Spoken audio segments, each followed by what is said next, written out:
안녕하세요. 네, 방금 소개받은 그린피스 동아시아 서울사무소 프로그램 국장 이현숙이라고 합니다. 네, 반갑습니다.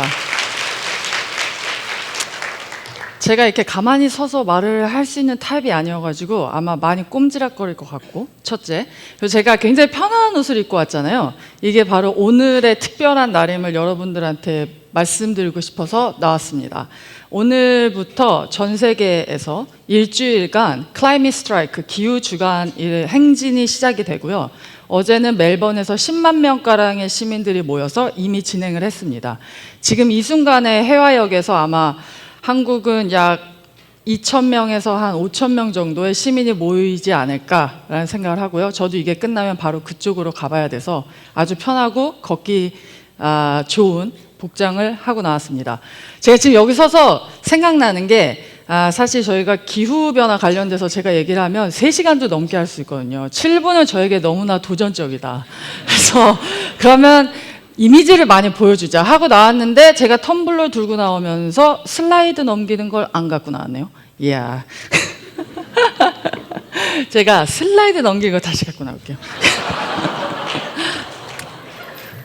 이럴 수가. 찾았다. 뭐 저 같은 사람도 있어야.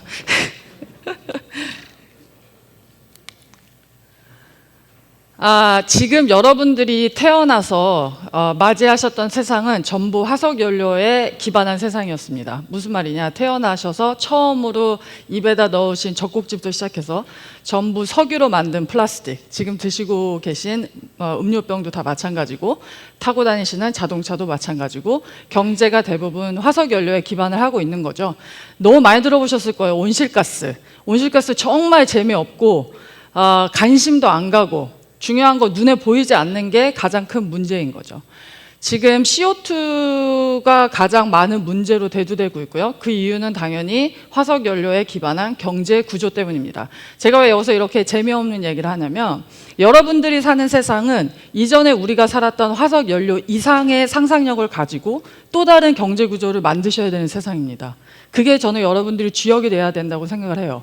대부분 지금 저희가 지구온난화의 심각함을 얘기했을 때 가장 많이 되돌아오는 답변은 경제는 어떡하라는 거죠? 그 상상력을 여러분들이 생각하셔야 됩니다. 저는 그래서 이 자리가 굉장히 의미가 있다고 보고요. 기후변화 너무 많이 들어보셨을 거예요. 그래서 제가 그냥 빠르게 지나가면, 기후변화가 나의 삶에 도대체 무슨 영향을 주는 거지? 왜 전 세계 수많은 사람들이 이번 일주일 동안 정부와 기업을 대상으로 기후변화에 대응하라고 저렇게 목소리를 내는 거지? 나는 살면서 한 번도 기후변화에 대해서 생각해 본 적이 없는데, 취업 걱정, 친구들하고 불화 걱정, 돈 걱정, 이런 것만 하기도 바쁜데, 그쵸? 중요한 건 이것이 여러분들이 살게 될 세상의 경제 구조를 변화시킬 것이기 때문입니다. 이것을 모르면 실제로 내가 어느 세상에서 무엇을 준비해야 되는지를 알지 못하게 되는 거죠. 기후변화가 많아지면 이게 가장, 제가 한국에서 기후변화를 하면서 가장 큰 어려움을 겪는 이유 중에 하나는 사계절 때문입니다. 이게 뭐 유럽 같은 경우에는요, 더위가 한번 싹 휩쓸고 지나가면 이제 히트 웨이브라고 하죠. 더위가 한번 이렇게 싹 폭염이 지나고 나면 사람들이 기후변화에 대한 경각심을 굉장히 많이 갖습니다. 왜냐하면 사망자 수가 급증하거든요. 한국은 달이 바뀌면 선선해집니다. 그래서 매우 더웠던 폭염을 잊어버리게 되고, 매우 추웠던 겨울을 잊어버리게 되고, 계절이 원래 바뀌면 이런 거 아닌가? 라는 생각에 너무 많이 사로잡히게 되는 거죠. 결국 경제 문제가 될 수밖에 없는 건 심각한 기후, 특히 지금 태풍들이 계속 가을에 오고 있잖아요. 이렇게 하면서 농작물의 피해를 받게 되고, 이 농작물의 피해는 고스란히 우리들이 내는 음식 가격의 상승으로 올라가는 거죠. 그래서 이런 것들이 모두 다 연결되어 있지만 기후변화 자체에 대해서 많은 생각을 하지 못하게 하는 것이 우리 언론의 역할입니다, 사실.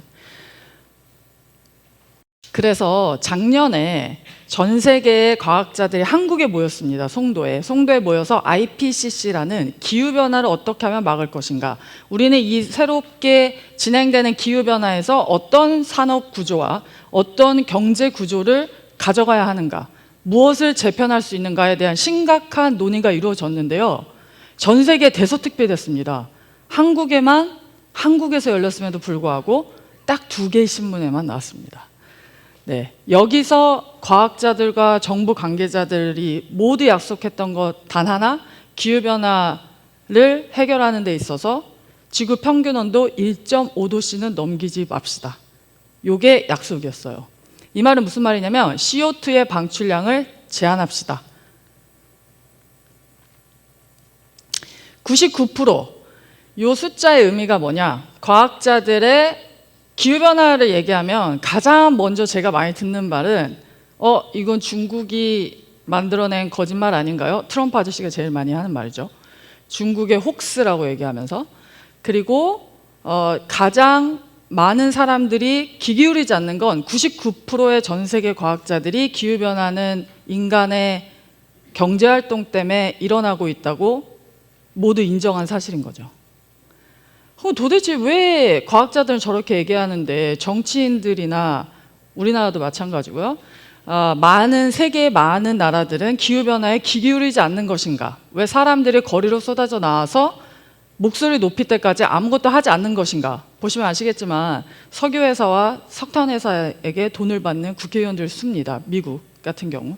다 돈하고 연결되어 있죠. 제가 한국의 경제 구조를 말씀드리고 싶은 가장 큰 이유는 대부분의 굉장히 들어가고 싶은 그 기업들이죠.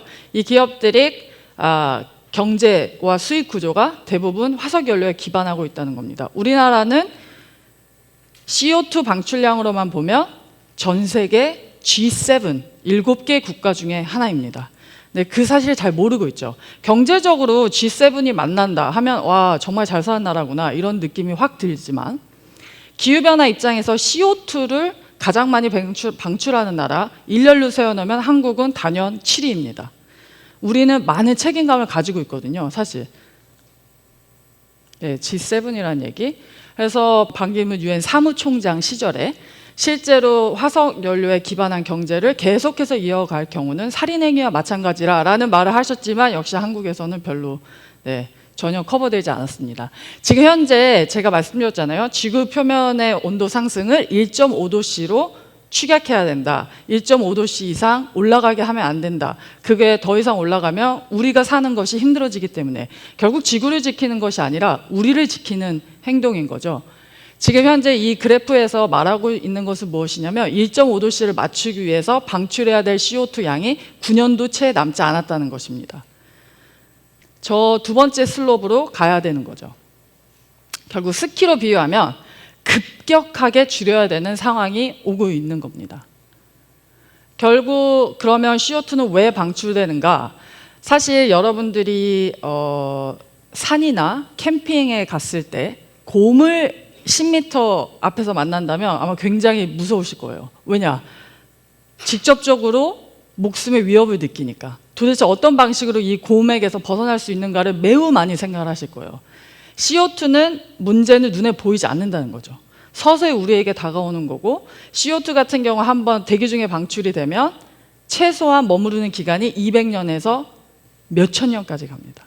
그래서 지금 당장 줄이지 않으면 심각함에도 불구하고 그것에 대한 논의가 너무나 이루어지지 않고 있다는 거죠.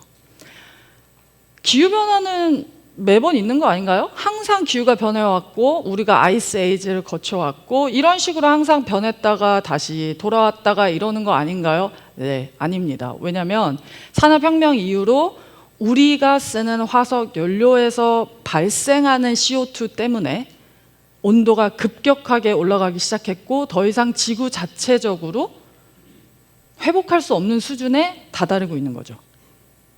문제는 CO2가 아까 대기 중에 방출됐을 때 제가 얼마나 오랫동안 남아있느냐를 말씀드렸고 대기 중에 방출된 것 중에 약 60%가 바다로 흡수가 됩니다. 왜냐하면 바다가 검잖아요. 그러니까 굉장히 잘 흡수를 합니다. 햇빛과 모든 것들을. 그래서 흡수한 CO2의 양이 바다에 몇백 년 동안 머물러 있으면서 모든 산호초를 파괴한다거나 바다를 산성화시키는 역할을 합니다. 즉 우리의 식량과 관계된 거죠. 그리고 계속해서 이상기후들을 보시게 될 건데 한국에 계속해서 다가오는 가을 태풍들 더 잦아지는 태풍의 방문. 내일도 아마 내일 태풍이 또 하나 상륙한다고 들었는데 그 세기가 점점 더 세지고 점점 더 잦아진다는 것이 우리는 느끼지 못하지만 우리는 자연재해로 일컫지만 사실은 우리가 야기시키고 있는 현상 중에 하나입니다. 자연재해를 보여주는 거고요. 한국에서도 굉장히 많은 이상 폭설이라던가 아니면 눈이 아예 오지 않는다거나 작물을 여지까지 우리가 키워왔던 작물을 더 이상 재배할 수 없는 환경이 된다거나 이런 상황들이 벌어지고 있는 거죠. 문제는 환경을 보호하는 것이 아닙니다. 제가 처음부터 얘기하는 거지만 우리가 이 땅에서 지속 가능하게 살기 위해서 우리가 경제 활동을 하기 위해서 있어야 되는 가장 기본적인 삶의 터전이 있어야 우리의 활동을 할 수 있겠죠.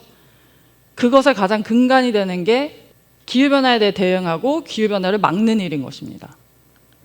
결국은 WHO, UN, 세상의 모든 유명한 단체들, 여러분들 생각할 수 있는 모든 유명한 단체와 모든 국가들, 190개가 넘는 국가들은 기후변화의 심각성을 이미 확인하고 같이 노력하기로 약속했습니다. 그게 파리에서 만난 파리 기후변화 협약이고요. 한국도 그 안에 들어가 있지만 OECD 국가 중 가장 찾아보기 힘든 CO2를 이대로 그냥 무지막지하게 2033년까지 방출하겠다는 목표를 갖고 있는 유일한 나라입니다.